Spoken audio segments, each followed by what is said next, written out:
How are we there, guys? And welcome to another episode of the Smashing Crossbar Podcast. I'm your host, Josh, joined by Robby. How are you, buddy?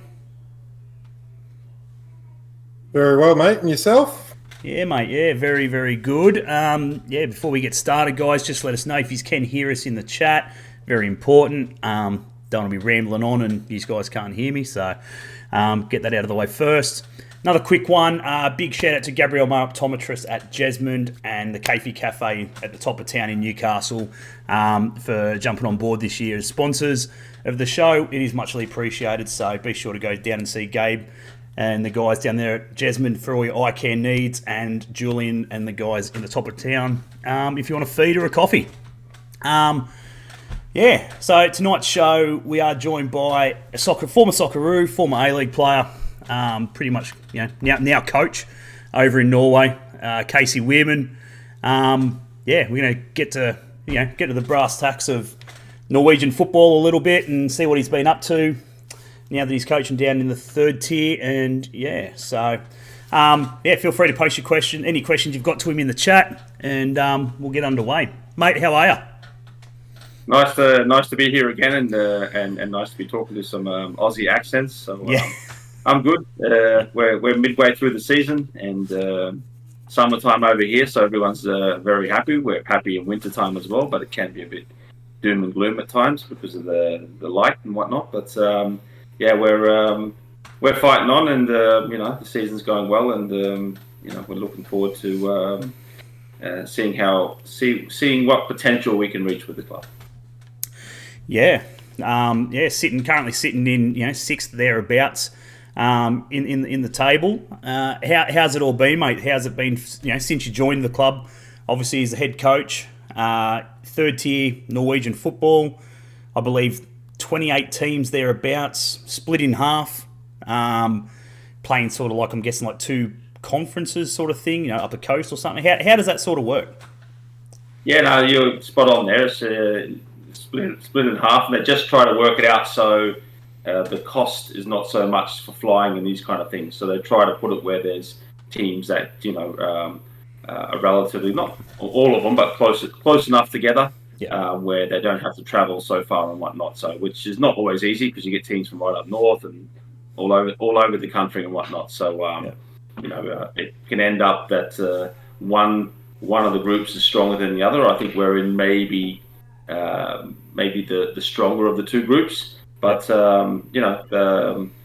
it's been a good start of the season. We didn't start the season well. We lost 3 games in a row at the start of the season. The budget wasn't what I thought it would be this year. Yep. The size of the clubs in the third tier of Norwegian football are decent sized NPL clubs. Or there's some that are probably even lower than that. We've got a picket fence around the outside of them, but the quality of football is still quite high. So you get good young players that technically are capable, and that you can grow as well. And it's obviously it's a very much a Norwegian feeding ground because there's not many foreigners within this area because. The 2 leagues above us, you can have players from abroad, and of course, in our league, you can take players with EU passports.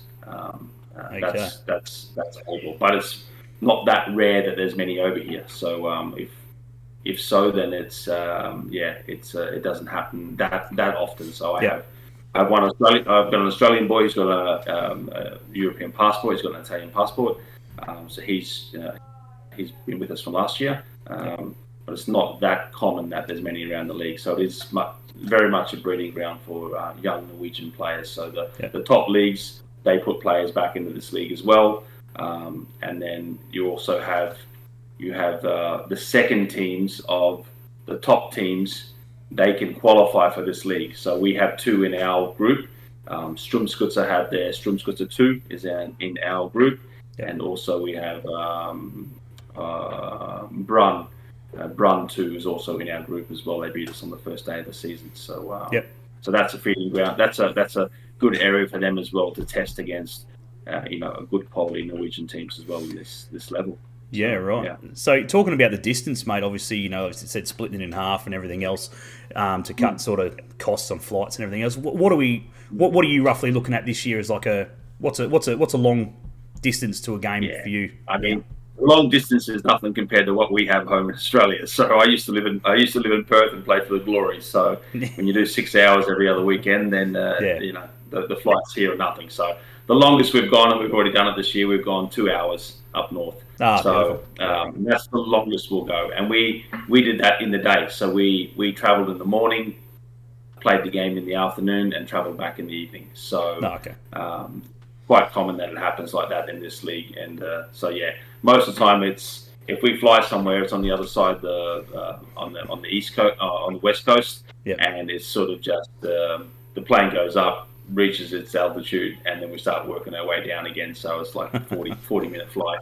So no, it's nothing. We're there and home again in the same day. So there's no complaints there. And I enjoy football in that way because once you've been a professional before, then you spend a lot of weekends away.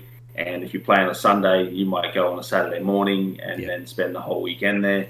Whereas in this league, you go on the day of the game, play the game, and you come straight home again. So that's the nice part about it. But it's not always the best preparation for players because then they've got to wake up at sometimes at 4 or 5 in the morning, get the flight and these kind of things, and it's not ideal for their preparation for sure. So Beautiful. You got anything, Robby, mate, before I continue on?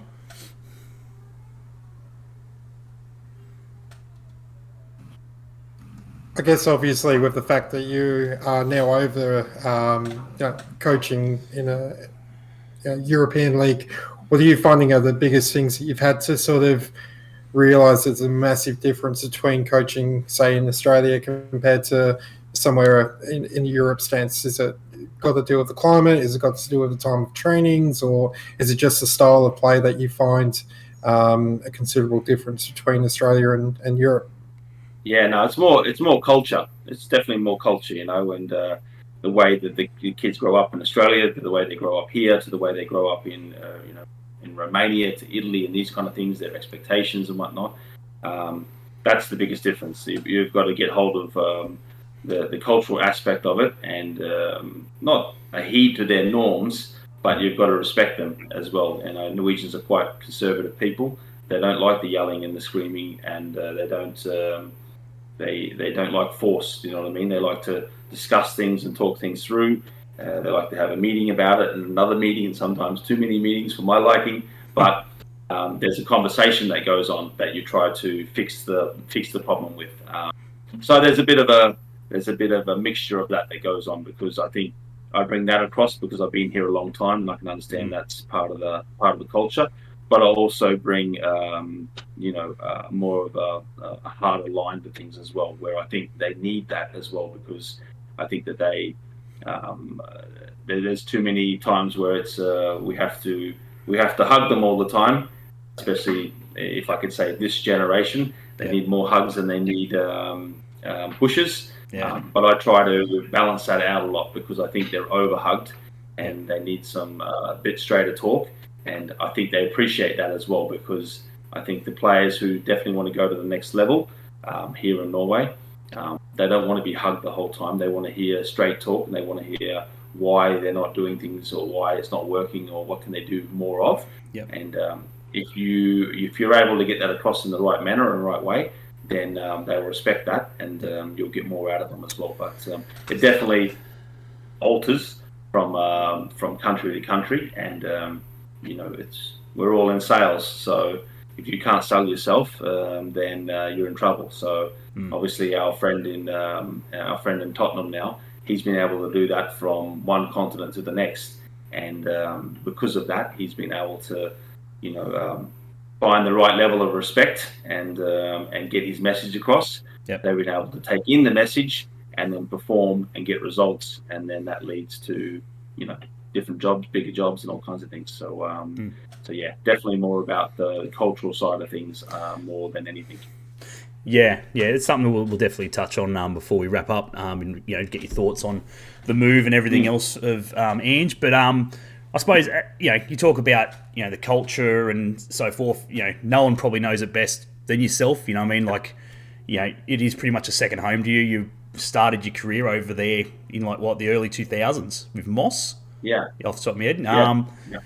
That's going back to friggin' the last time I was on, remembering that. that wasn't even a friggin' bloody Wikipedia fucking pull there. But it's been a long time, you know what I mean? So is much changed? That's a long time ago. You know what I mean? Like your playing career, you talk about they need sort of more hugs and stuff like that. Was that sort of how it was when you were playing over there, or is it changed completely?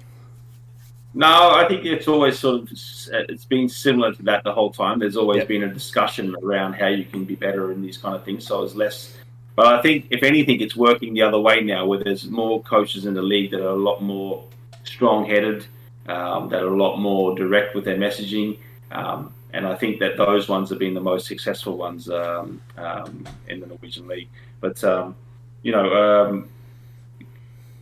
problem, not the problem, but the Norwegian league's in a good area right now because we have Haaland scoring goals week after week, and we have Martin Ødegaard captaining Arsenal, and there's players going abroad all the time and whatnot. Yep. But the biggest failure that we've still yet to rectify is that we haven't qualified for any European or World Cups since 2000. So that's the biggest thorn in Norwegian football's side at the moment, and they're trying to rectify that. They have Sture Solbakken, who's the ex Copenhagen, FC Copenhagen manager for 9-10 years. He was there. Yep. So he's got a great reputation, and the boys are there and about all the time again. But that's the big hurdle now for Norwegian football. But when it comes to when I first came here to where it is now, it's quite similar. Do you know what I mean? It's quite similar in the fact that there's not there's a few new stadiums around the places, but it's not growing to the size of we need to put brand new stadiums here, there, and everywhere kind of thing. So it's just plugged along, and we've got a better reputation now for producing young, good players who are going from up at Bodø Glimt, who beat Roma last year 6-1 and made a name for themselves there. That's they are leading the league again. They're traditionally a really small team from up north in the cold. Yep. And they've been able to restructure everything and do things differently. And now they are a real force to be reckoned with. They're leading the league in the top flight, and they've got a real good reputation. And they're helping Norwegian football get a better reputation as well. So there's a big fight on at the top at the moment with the top teams here. They're all fighting for that next best, player from abroad, from Europe, from Africa, from South America, all kinds of things. So it's alive and well in those terms. There's lots more money in Norwegian football than there has been for a long time. It's growing in the right way. We just got to crack that big championship with the national team. Yeah, that's exactly it. As you said, having Ødegaard and Haaland fronting at the moment, scoring, playing very good football. It can only help. Obviously, the young breed coming through, wanting to get there. You know what I mean? It's possible. You know what I mean? Like, at the end of the day, they've seen their national team players crack it, and they're absolutely dominating. And it's an interesting thought. I was only thinking about it actually a couple of months ago when I was watching a game of Arsenal. Actually, how long Ødegaard's been in the picture? Like, his name has just been there forever. 15-year-old wonder kid, and then he obviously died off a bit. He went to Madrid and then went on loan and la-di-da and all that sort of stuff. But now he's come back to the Premier League, which I think he's definitely playing his best football at the moment. And only good things. Definitely. I mean, he's been overshadowed by Haaland because Haaland keeps scoring so many goals every weekend. But if you think about it, the guy's only, I think Martin's 24, 25. Yeah. So he's been around a long time, but he's only really getting started. He's just captained Arsenal to their best, finish in 20 odd years or something like that. They had there was a funny thing out the other week where I seen that they had the top biggest names in Norwegian sport right now because they've got what's the name? Wormhold, that's the runner, the over the hurdles and whatnot. Oh, okay. And you've got Inga Britson, who does the 1,500, 3,000, something like that as well.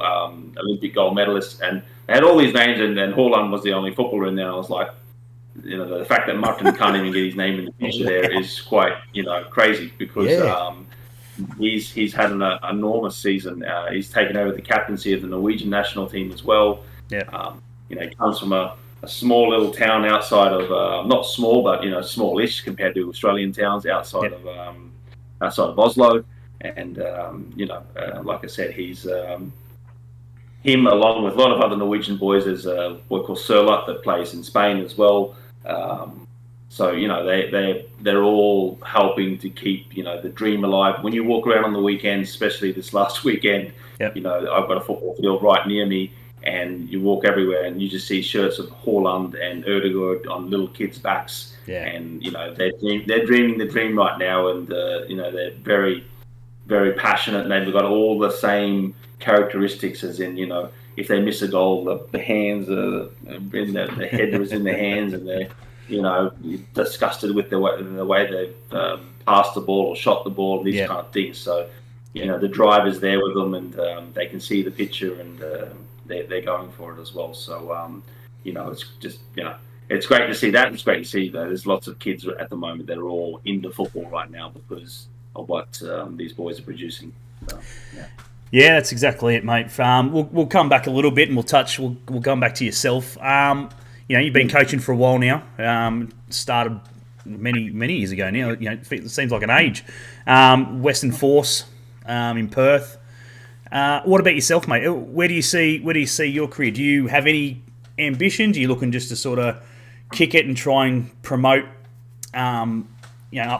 upwards, or are you looking for bigger things yourself? I think I say it to players all the time. Players always come and they want to go from one level, and they want to go to the top level straight away. And I said, well, you've got to earn your stripes as well, and that's all I'm trying to do. Just earn my stripes in this level. If I'm able to keep this team up and keep them scoring goals and winning football games, we can dream as well about winning the league. I don't know if we have the budget to get reinforcements in the break right now and these kind of things that we would need. There's a team already that's sort of 12 points ahead of the second team, so there's only two teams that sort of can qualify. Number one goes direct, and number two goes through a playoff. But back to myself, as it's more of a case of just earning your stripes, and if I can get someone to notice in the league higher, then, or as an assistant somewhere else, then I'll look at those details as well. But me and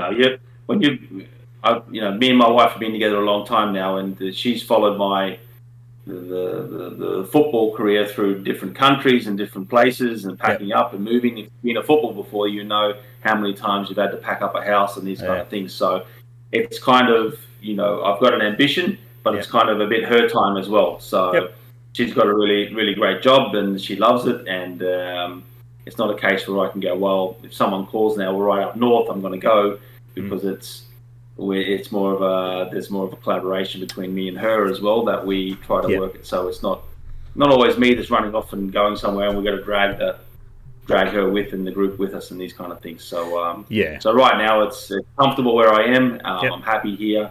We're happy where we are in life and these kind of things. So I'm ambitious, but to a point where I respect the fact that she's been following me around for the last 5 or 6 years of my career as well, and going all over the place. So a little bit like that, So maybe later on we might pop back out of that, and I might go, okay, I want to go for something higher and bigger and stronger right now. And but there are plenty of teams within the Oslo area that have a lot of resources, and my team that I played for 4.5 years, Lillestrøm, down the road here, that's they're a huge team as well. So there's something that my eye is on, but right now, like I said, I'm happy where I am, and I've got a good bunch of boys here who are extremely professional. They turn up every day and really work really hard on their profession, and I enjoy working with them. And every week they give me the work rate that I need, and that gives you the satisfaction that you need out of it. You know what I mean? So it can be, you can get the same, of course, you get the same at the top level, but you can get it at any level as long as you as long as they've got, for me, as long as they've got the right amount of ability, Yep. and then and they've got the right amount of desire, then I get what I need out of it personally on a satisfactory point of view, that my boxes are ticked every week, because I'm like, good bunch of lads working hard, technical, all these kind of things, scoring goals, winning games, conceding goals, sometimes making mistakes, winning games, losing games. Yeah. But you get what you want out of it on a personal basis. So that's sort of where I am right now. No, that's fair enough. Obviously, we've got to ask the question though. Friggin' A-League club comes knocking, mate. Well, you never know. We don't know where we'll be. Right now we sort of sticking to where we are right now. But down the road, I know I speak regularly with our friend Ruben Zakovic from time to time, and I know Rubes is out of the job right now as well. But I'm sure he'll be looking around again as well to see what happens. But and there'll be always some movement. Doesn't matter where you are in football. There's always some movement going on, because us coaches are we get the bullet, but at the time we're there as well, we get the luxuries as well. So it's a double-edged sword. Yeah, it was an interesting one, that one. He was doing good things as far as I'm concerned. He turned them. They were struggling big time as far as I'm concerned, and he's a hard ass. Like again, I seen him play at the Jets, and you expected the best, and it's probably no different out of his coaching and that. He doesn't mind friggin' yelling and swearing and carrying on and whatever. But at the end of the day, he wants what's best for the boys. And as you said, I think I'd take him at the Jets. Put it that way. Friggin' right about now, it's an absolute shit show over in Newcastle. So, well, the thing is as well, there's plenty of good blueprints around the place. Sydney have been doing it for years. Especially Bimby, not fallen off, but maybe it's not been the same with under Bimby that it has been under Arnold. But everyone's got a different type, different style. Yep. It's the same. Ange showed it with the Raw. He showed it with Melbourne, with Victory as well. And the thing is that Newcastle have a great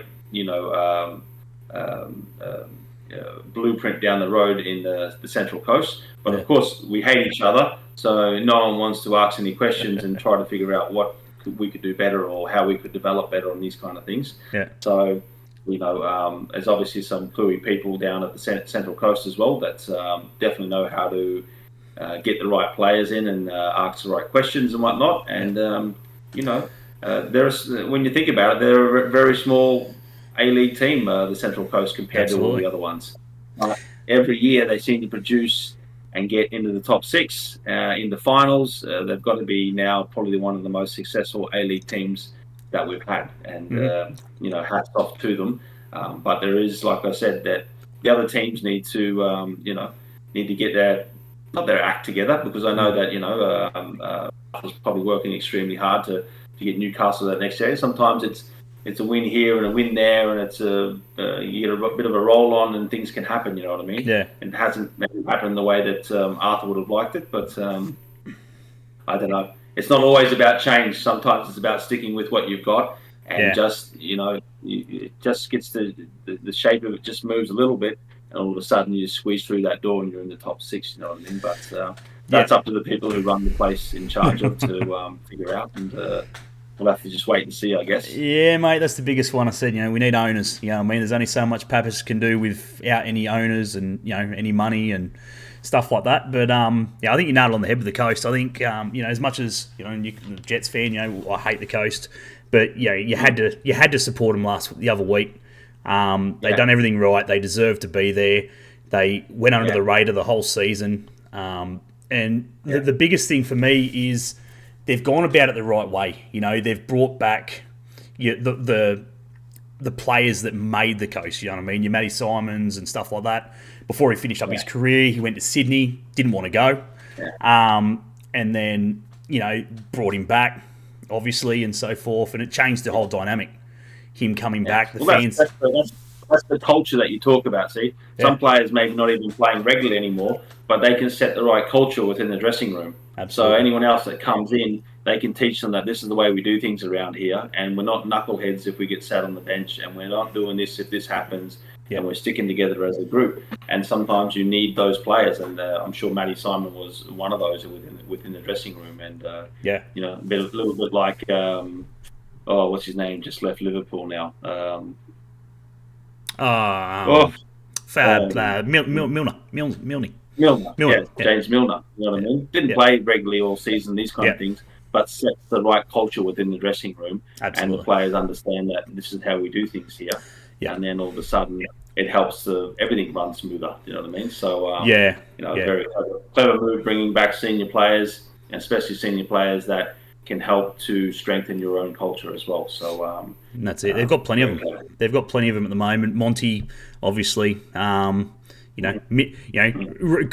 his wrong, I suppose, in his grand final. He missed the grand final due to a suspension. He's now corrected that, obviously, winning this one. I know Gumprecht's still got a bit to do around the club. I know Josh Rose is still doing a bit, obviously, bringing up the young talent there with his academy on the coast. And that's the thing, you know what I mean? Like, Robby could probably attest this as well, being a Reds fan. There's plenty of ex-Reds in and around the club. I suppose, not expecting to be called upon or whatever, but they're there if someone needs them, I suppose, come in, have a chat. If they're down in the dumps or they're playing shit football, you bring in some of these past players and go, we were there. Like, we've all been there, boys. You lift your head and move on. Anyway, good luck. Good on them, and congratulations to the Coast. 6-1 dominant performance, as we said, and friggin' God knows what will happen next year, I guess, in the season. Anyway, moving on quickly before we let you go, mate. We've got to touch on two major topics. Obviously, Ange, the move there, and quick one on the Socceroos. Not sure if you've seen the squad that was announced to play Argentina, the world champs. But an interesting one. Former Socceroo.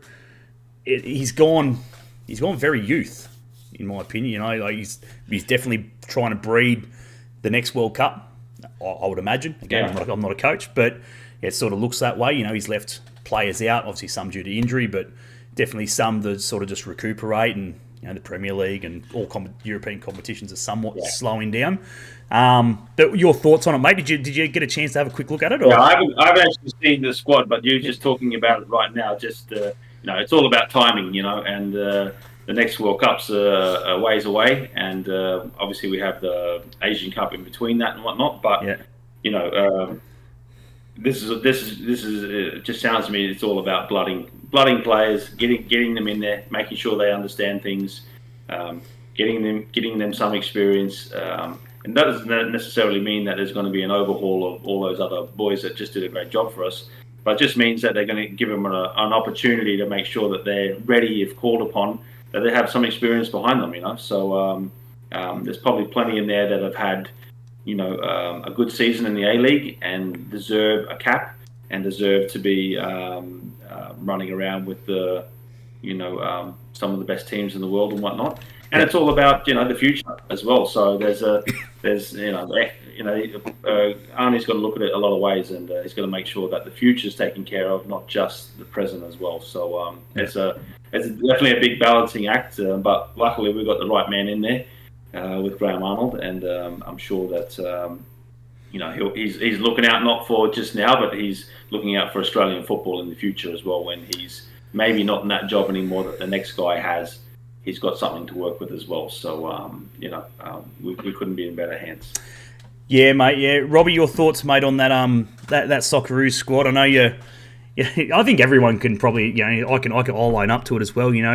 Arnold came in, and the style of football was not what we're used to, and was like, shit, how are we going to go with this? But he's definitely turned it all around, and has dragged a lot of non-believers on board. You know what I mean? The way he's developed the squad, and what he's got out of that squad. What are your thoughts, Robby? I know you weren't 100% sold on him when he came in, but what do you reckon?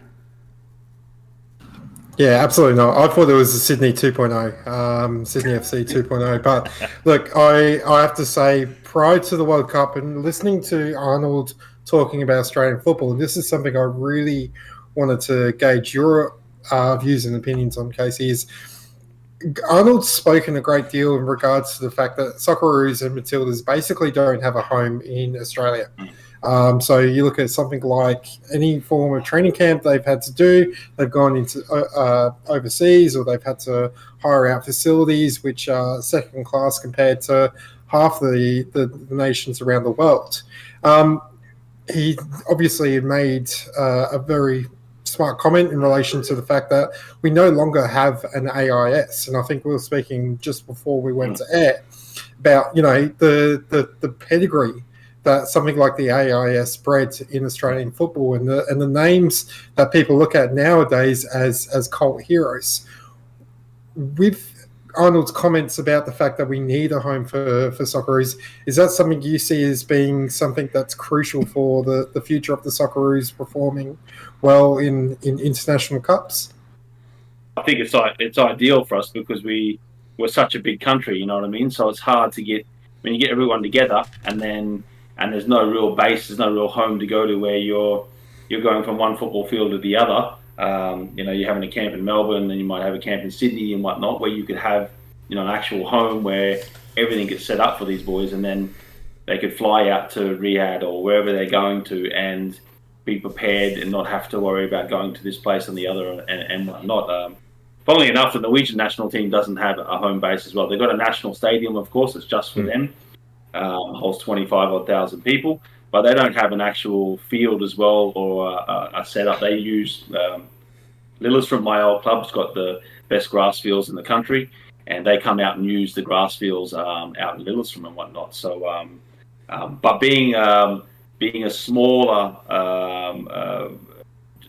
getting everyone in and whatnot, it's a lot easier. Whereas at home we've got players playing in Europe and all over the place.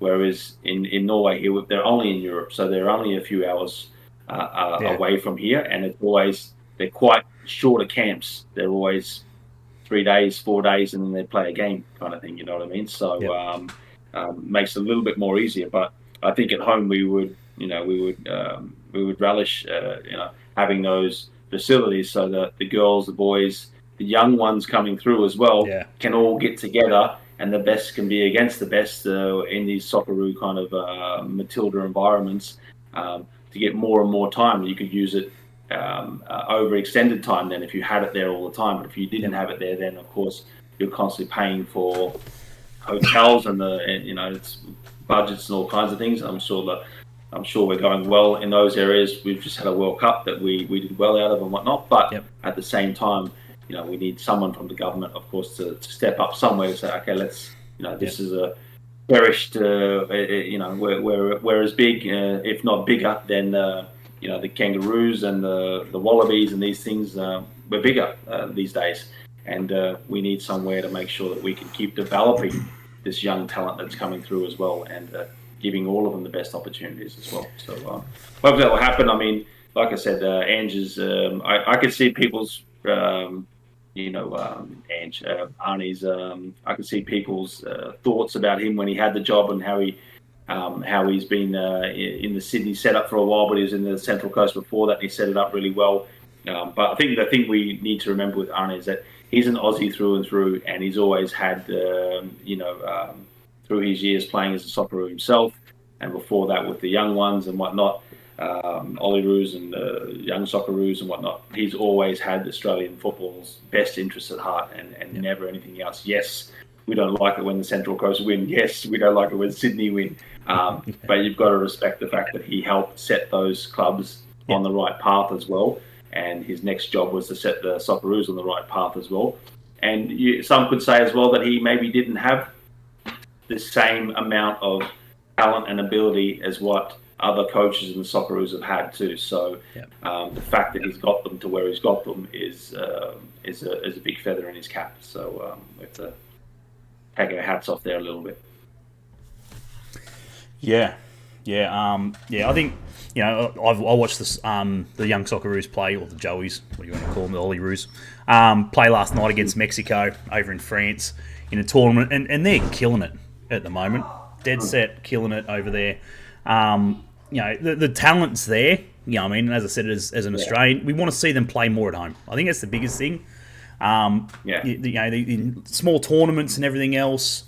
And, as we've touched on, and I've spoken to so many past players that went through the AIS and everything else. And, a lot of them own up to it and just simply, they wouldn't be the player they are, or they were.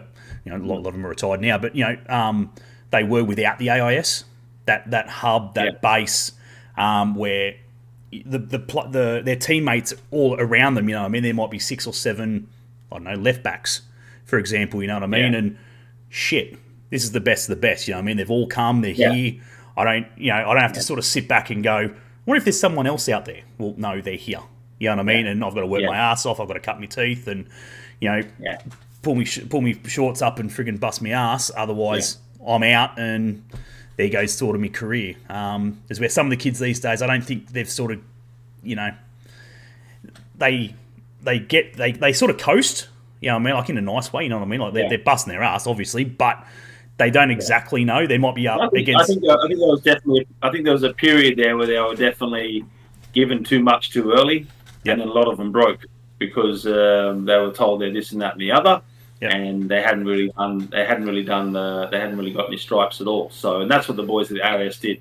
We played against them all the time in the youth league, and we had to fight really hard just to stick up with them. They beat us, constantly throughout the year, and they would play some of the, the NSL teams and whatnot, and give them a good run for their money as well. But that's what it was. It was the best of the best, and when you're training with the top class players every day, then the only way you can go is improve, and if you couldn't keep up, then it was next in, and that's how harsh it was. And like I said, they had some good coaches and good leadership, and but I do think there's an area as well where we have that countries just go through different developments of good generations and not so good and ordinary and then great again and whatnot as well. So whether that happens just because of pure luck or whether it's you take Holland. Holland is one of the best developing players in the world, and they went through a period where they didn't make the World Cup and the European Championships at all. They're back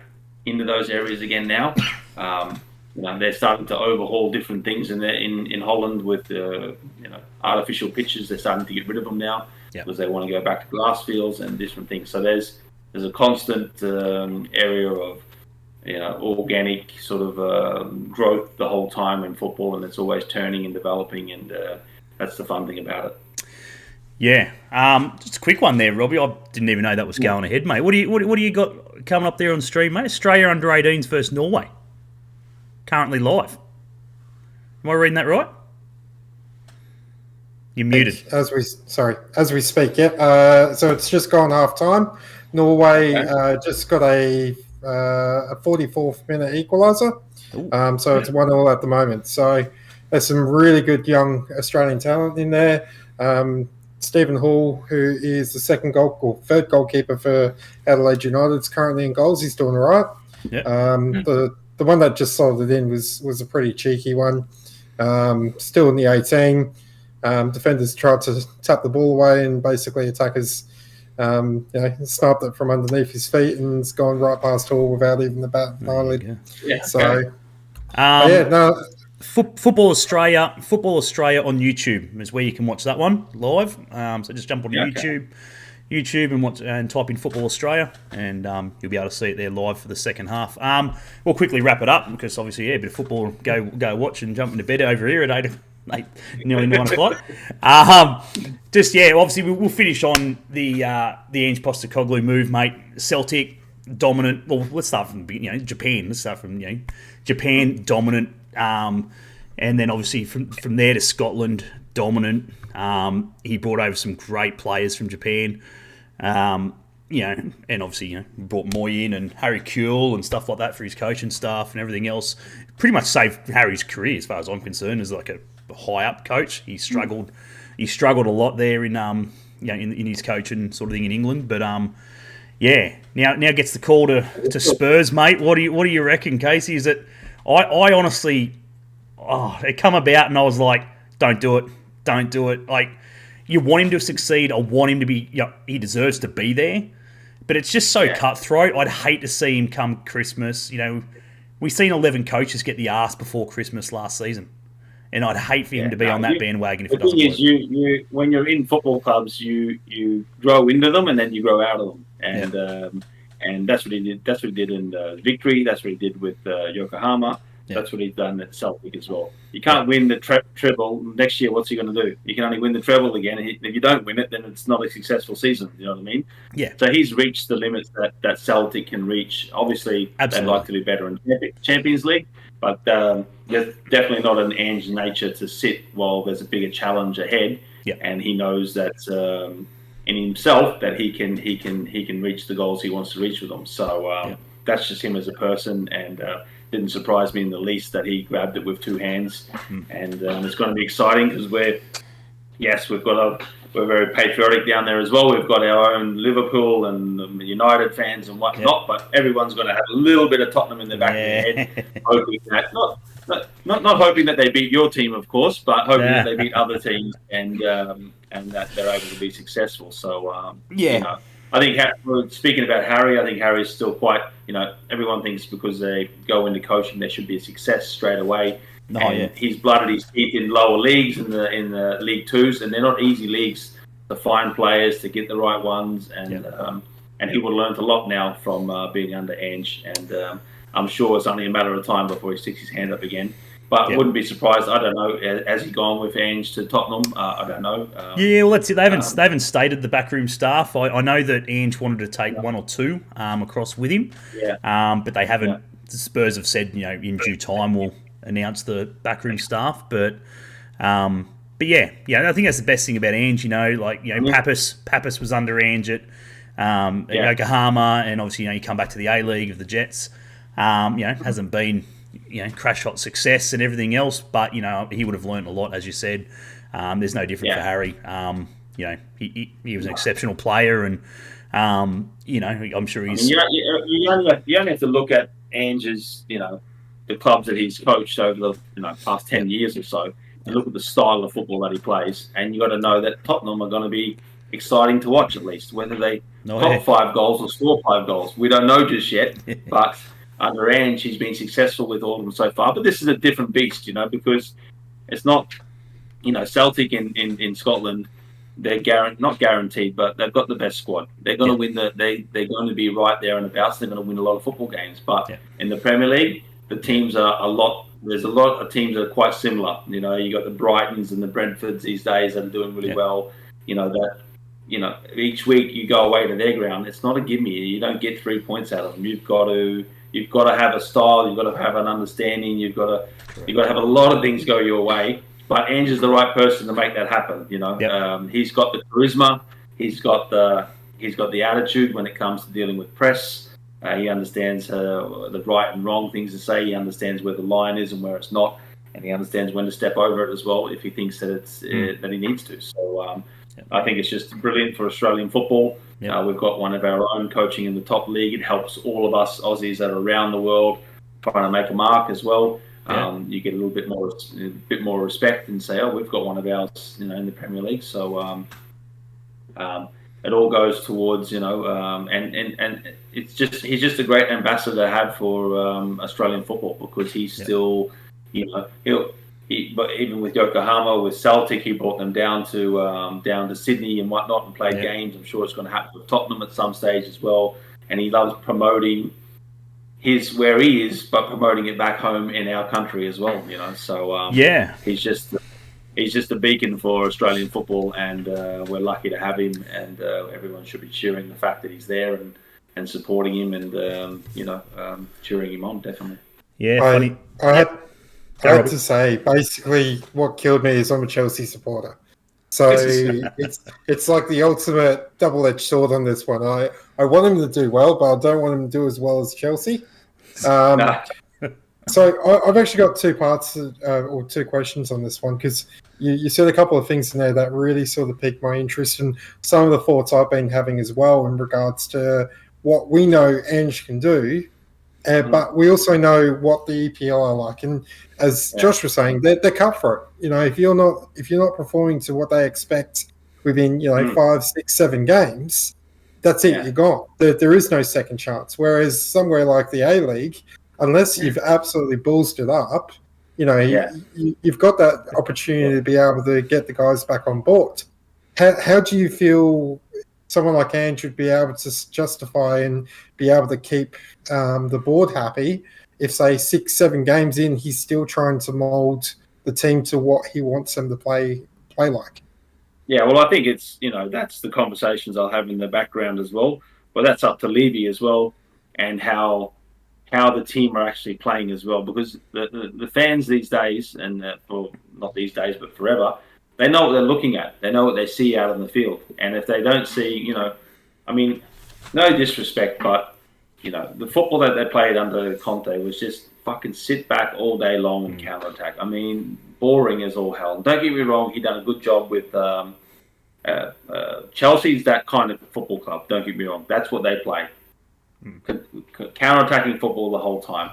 But it's just boring having the other team have the ball the whole game and you're waiting for their mistakes, pretty much. Yeah. And then you jump on their mistakes. And Ange is not like that, and I think that he'll get Tottenham fans behind him real quick because he's aggressive and in people's faces, and he'll have the talent, he'll have the budget to do it with. And obviously the hardest conversations, not hardest, but the conversation you need to have is how brave the board can be and how long you're going to give if things are not going well. I can remember when he was with the Raw, and I spoke to Shane Stefanuto about this, and he said to me that I reckon we were about 1 or 2 games away, and they're going to give Ange, they're going to flick him because they were playing okay football, but they weren't winning football games. And this was, I think the season started a little bit earlier then. I think they'd played through sort of August, September, and they hadn't got any good results. And he goes, and there was, I can't remember the game, but we won it. And then we won the next one, and the next one, and then we went 36 games unbeaten.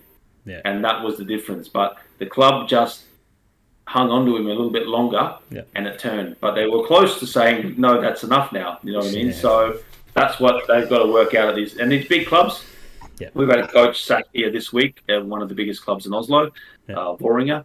The fans were singing songs saying he's got to get out, get him out now, we've had enough. And once the fans do that, you're in big trouble because their voice is a voice itself, and it speaks volumes. So, Ange is very good at being able to understand who he's working with, what the fans are like as well, and able to get them on his side, pushing from behind and pushing the club forward as well. So, I've got no, preservation that Ange is not going to be a success there because he's done it before. And this is the biggest challenge he's ever had, don't get me wrong.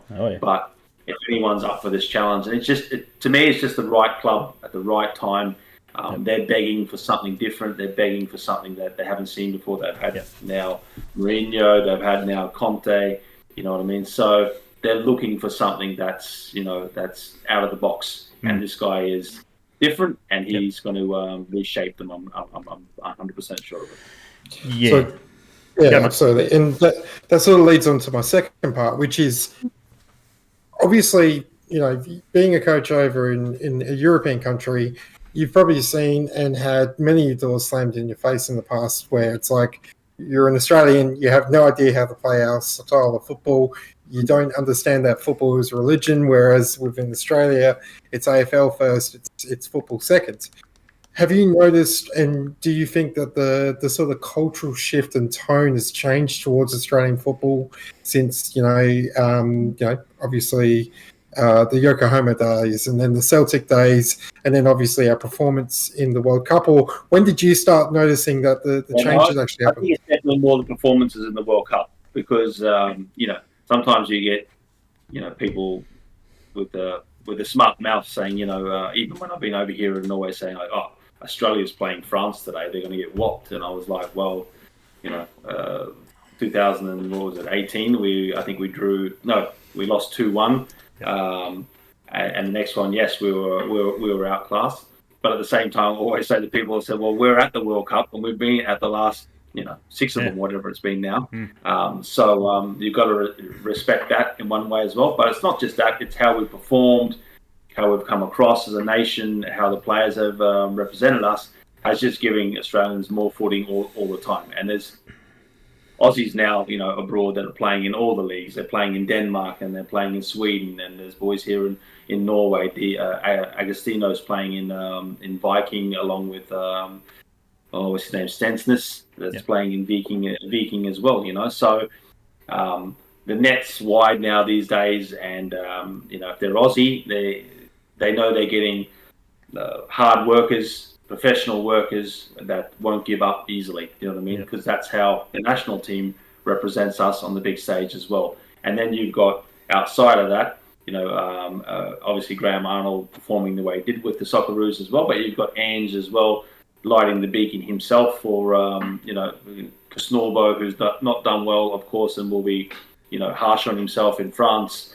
You've got a Muskie who had a little go in Belgium as well, who didn't do well. But it's not easy to go into, because you've got to grab hold of the culture quickly. And there's some countries that's really tough to do in, especially if you're non-speaking in those countries. If you don't know the language very well, then small talk goes in back rooms behind you and you don't know what it is, then that's when things can slide on a slippery slope. But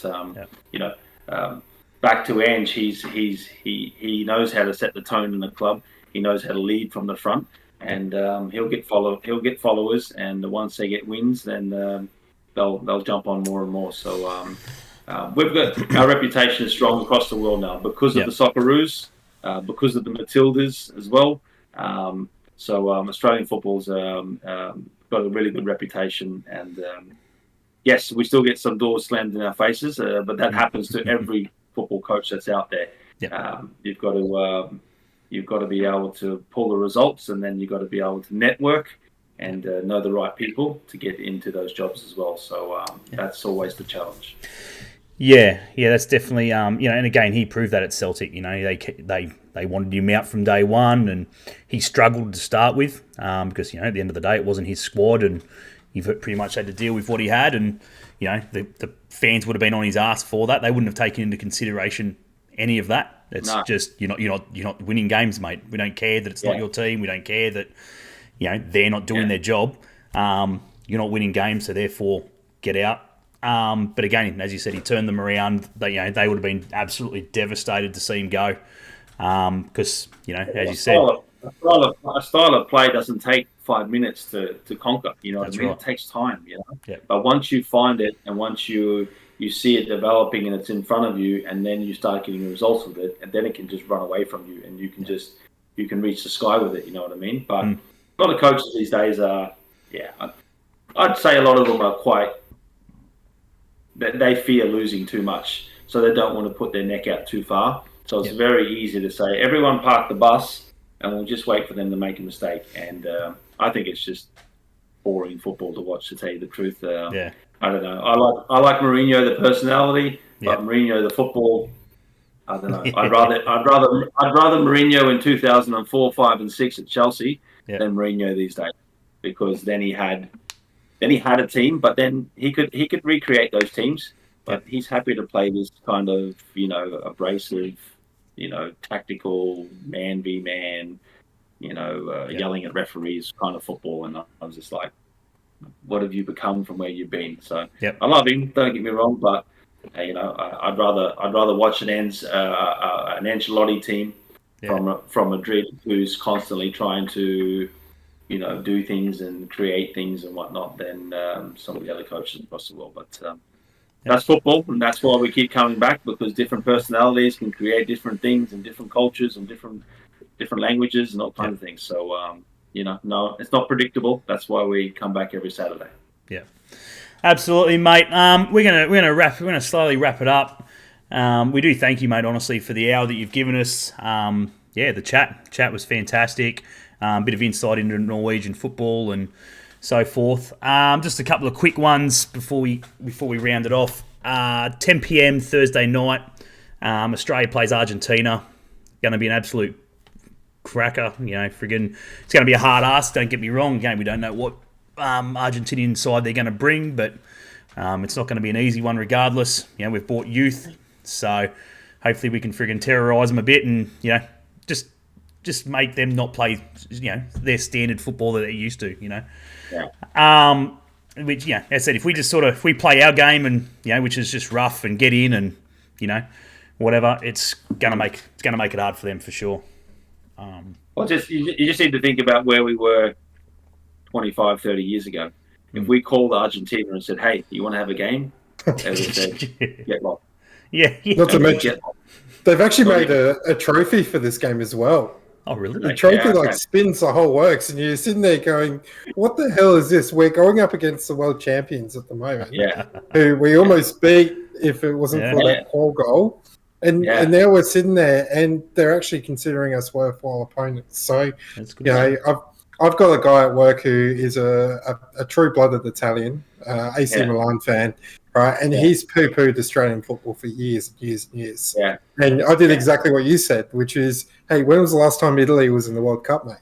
Quite quickly, I had to run from there, otherwise it would have been a workplace incident. But it's one of those things where it's our accent. When Aussies speak, we don't sound like we're football people. We don't have the hand gestures and all the different no's and blah blah blahs and whatnot. We just play football down the line and we work hard for each other. So we mightn't have the charisma of a European, but we've definitely got the same amount of talent and ability. So. That's where it ends for sure. But going back, it's just like it would be impossible 25, 30 years ago. Just say, hey, we're gonna set a game against Argentina. So Australian football's come a long way, and we've had some dips and ups and downs and whatnot. We're still developing as a football nation, but we've definitely got a foothold. We've got a footprint in world football.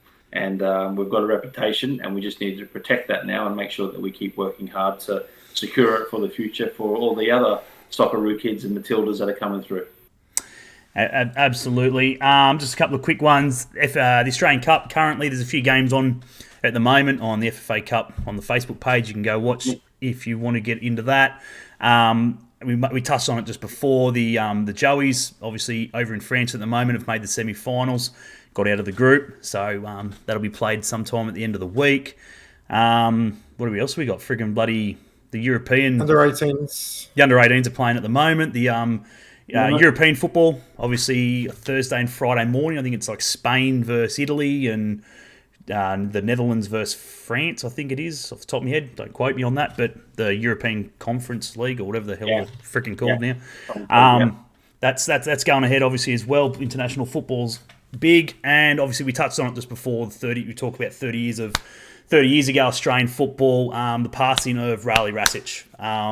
Just friggin' said our thoughts. Obviously his family and the Australian football community. Friggin' he was an absolute legend of the game, and friggin' pretty much moulded Australian football into what it is today with the players he had and everything else. Did you have a chance to meet him at all, Kasey? No, I didn't, but I know of plenty of people that have shook his hand before. He always had time for people. He had time for a chat about football, and that's what's great about this game. It was great about Australian football, especially, is that we remember our roots. We know where we came from.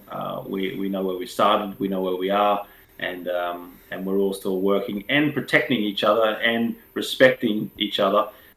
Especially those that have come before us and a later platform as well. So condolences to Raleigh's family, and he's got to leave a mark with us all in Australian football, and hopefully we can continue on his legacy and the hours and times and moments that he put into out there on the field, chucking out cones, pumping up balls, and making sure that Australian football was taken care of.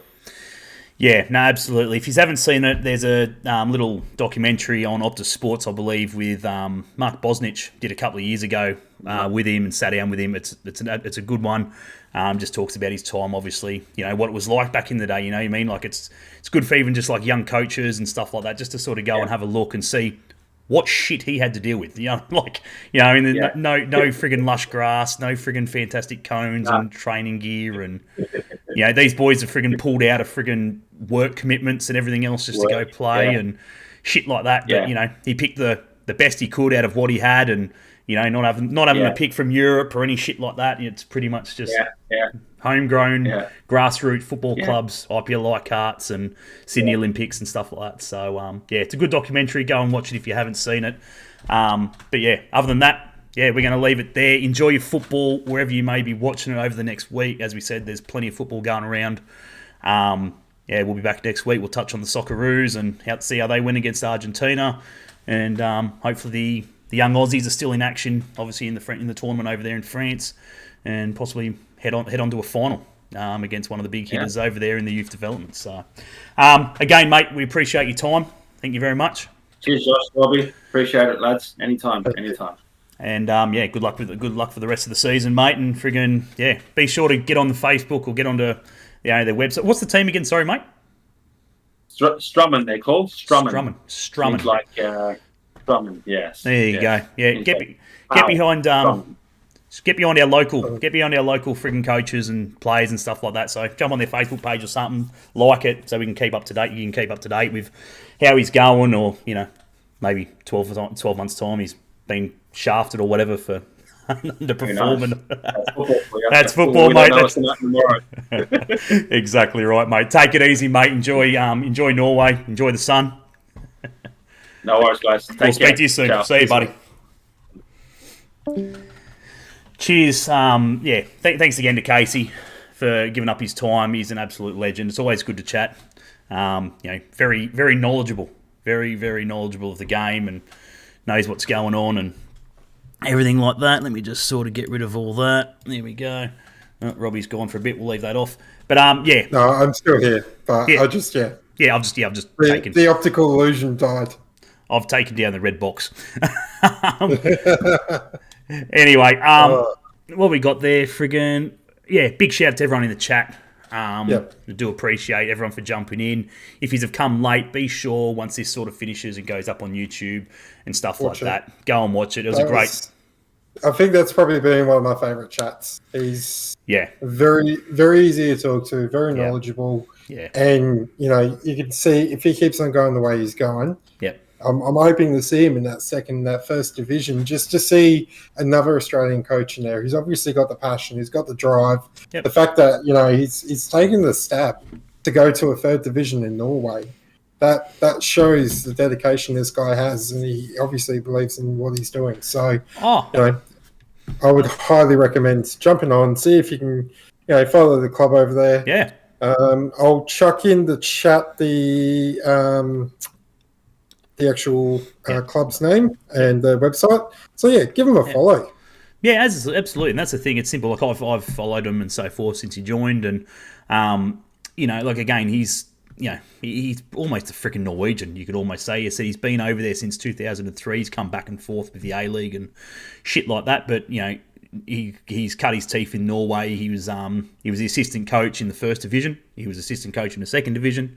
Obviously, he's taken his chance now at another coaching gig, obviously in the third division. And at the end of the day, he knows his shit. And he as I said, he's an Aussie. We take no shit. He's not going to take anything, any shit or anything like that. He's going to try and give the best he can. The best knowledge, the best understanding. Obviously, as you said, they need to be nurtured these days. They need to be hugged more. They need, they need the father figure. They need the brother. They need the uncle. They need the fucking foot in the ass every now and then. But at the same time, it's you need to be all of that to be a coach. And I think that's why Ange and your Graham Arnolds and that are so successful, because they can manage that so well. They foot them in the ass when they need it. They give them the hug when they need it, and they give them the the rocket when they're underperforming and sort of thing. And I think the thing we need to remember as well, though, is that kids nowadays, when it comes to them, it's mental. Yeah. Back in the day, it was, you would be working, you'd still be a professional footballer, but you're semi-professional now. Yeah. Everything from, your public perception, your social medias, to your dietary needs and your scientific studies behind it all. Yeah. You're expecting these guys to be Superman when, remember that they're human as well. So, correct. I think they're doing well for what they have available to them. Yep.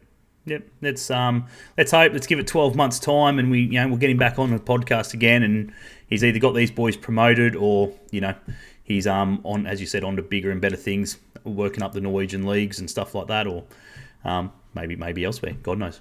Europe's a small place when you're already in it, so you can go to a different country for an hour's flight sort of thing. So as we said, guys, big shout out to Gabriel Ma Optometrist and Kasey Cafe, our sponsors of the podcast. Be sure to go check those guys out if you are in the Newcastle area.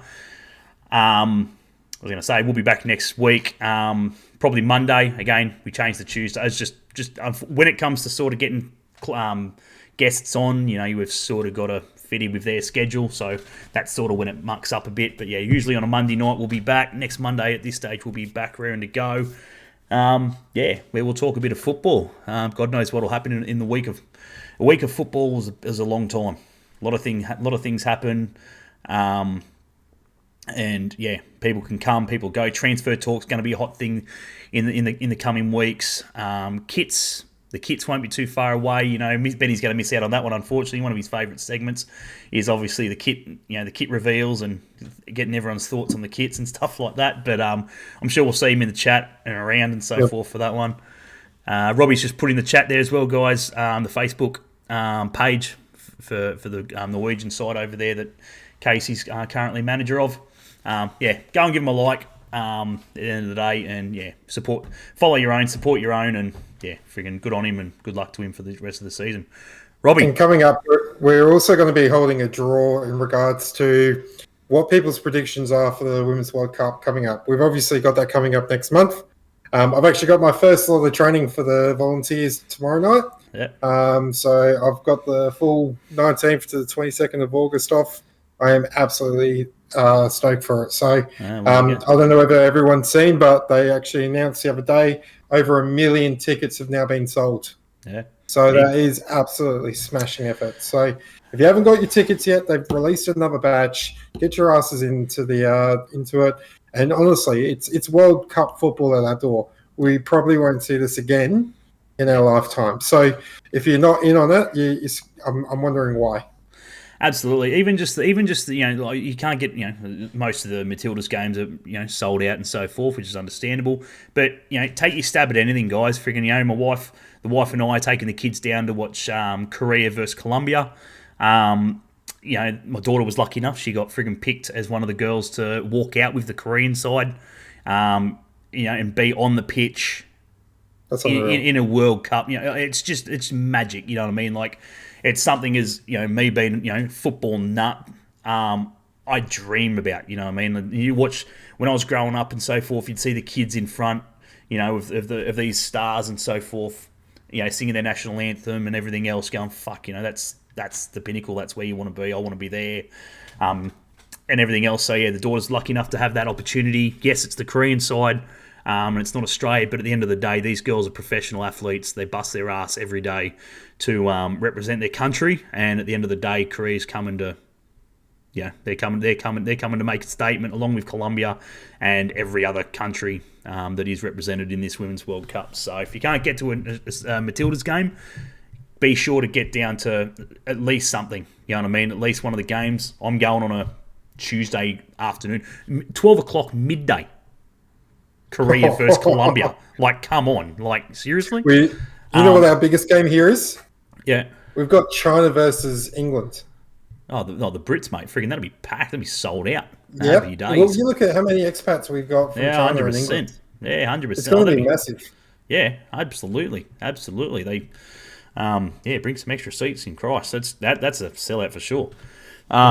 Yes, but look, at the end of the day, there's plenty of good games and so forth going around. Which there'll be plenty. There's still plenty of tickets to all those sort of lower ones and everything else. Even take a punt at the semi-finals and shit like that. God knows where Australia's going to end up. It's not going to be a walk in the park, that's for sure. You know what I mean? So at the end of the day, they might frigging get another game at Sydney for a semi-final or whatever. It could be a third place. I think Sydney's got the third place one as well. So grab something. At the end of the day, if you love your football, you should be going down to watch it. So anyway, guys, we're going to leave it there. We'll wrap it up. Cheers again, Robby. Thank you, mate. Greatly appreciated. And to everyone in the chat, muchly appreciated for jumping on. As I said, if you haven't liked the Facebook page, if you haven't liked the YouTube channel or friggin' over in Twitch side of things, be sure to go do that for us. It is muchly appreciated. Not necessary and so forth. We don't expect you to, but it is. If you have, thanks very much. Then we'll be back next week with another podcast of some sort. And till then, take it easy. We'll speak to you soon. And I haven't got my shit up, but as always, we hate Coast Scum. We hate Coast Scum. Absolutely, absolutely, we friggin' do. Even though they done well against City. Take it easy, guys. Muchly appreciated, and we'll speak to you on the next show. Cheers.